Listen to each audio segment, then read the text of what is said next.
3, 2, 1, go! Mo Farah guuleyste geesi Sir Mo Farah haddii aan si kale ku iraahdo ninka kaliya Soomaaliga lagu casuumay Buckingham Palace ninka kaliya Soomaaliga ah ee seefta boqorada qoodha laga saaray laguna dhaariyay sida oo loo sameeyo halyeeyadii fagaarayaasha waaweyn ku difaacay boqortooyada aan gobolka u dhicin xilliyadii ay dagaaladii koowaad iyo labaad gashay iyo xilliyadii Ingiriisku ay gumaysan jireen dalal waaweyn oo caalamka ka mid ah sida oo kale halyeey ayaa loo aqoonsaday Sir Mo Farah balse sheeko kale oo ku xanuujin doonta ayaan kula wadaagi doonaa ee naga bogo haddii aad ogtahay in Mo Farah uu yahay orodyahanka kaliya Soomaaliga ee bilada dahabka haysta kadib Cabdi Bila Cabdi waad saxan tahay walow aanu calanka buluuga iyo dalka Soomaaliya matalin fagaara kastaba waxa uu ku difaacay boqortooyada aan gobolka u dhicin ee Great Britain wax kastana uu u sameyn lahaa wiil British ah balse ka kaalay sheekada inkastoo la wada ogyahay in Mohamed Farah ama Sir Mo Farah uu yahay nin Soomaali immigrant ah ama muhaajir Soomaaliyeed oo u guuray dalka UK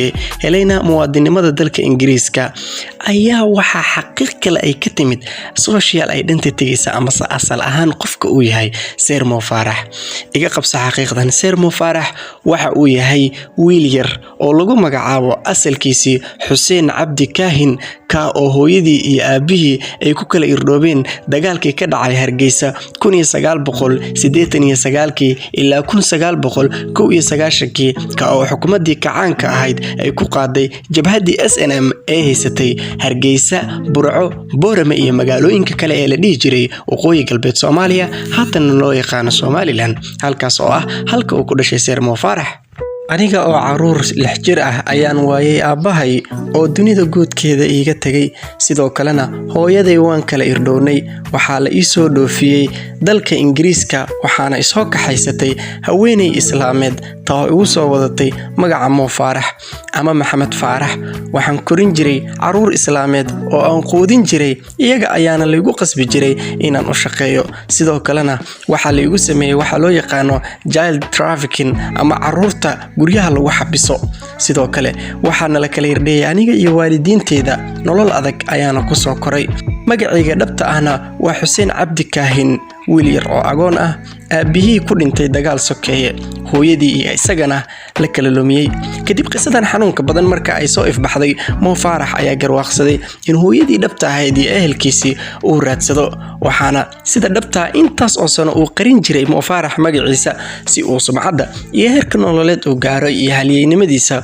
u difaacdo waayo ninkani waa nin iconic ah waxaana ku faana dalkii uu calankiisa dunida dacaladeeda gaarsiiyay ee the Great Britain ama boqortooyada aan gobolka u dhicin inkastoo wadamada reer galbeedka iyo dadka caanka ah ee dalalka hormaray ee dunida koowaad loo yaqaano lagu eedeeyo in ay xiriir la leeyihiin dawladahooda iyo hay'adahooda fulintu waxa loo yaqaan mansuuniyada ama kiristanka iyo gaalada xad dhaafka ah waxa laga yaabaa inay qilqil galiyaan akoomada shakhsiyadiisa iyo legasigiisa ama halyeennimada taariikheed uu ka tagay Sir Mo Farah laakiin waxa ay dadka taariikhda oo darasa ee madowga ah leeyihiin Mo Farah wuu ka wan yahay qof ay carqaladeyn karaan dadkaas oo kale markale soo dhawow ninka magaca cusub loogu wanqalay ee Xuseen Cabdi Kaahin X Sir Mo Farah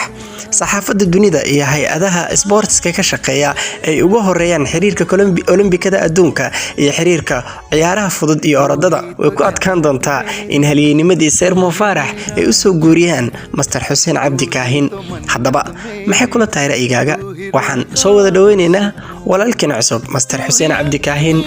sharaftii iyo magaciisa sumcaddii horena waxa iska leh Master Mo Farah muuqaalkan hadii aad ka heshay like-to xagaaga nagu dhiirigeli inaan hore u sii socono waayo geedihayaan ayaan ku jirnaa haddii aad jeceshahayna nala joog hore haddii aad noola joogtin waa mahadsan tahay haddii kalena soo dhow si aan isku wada raacno safarkeena dheer mahadsanid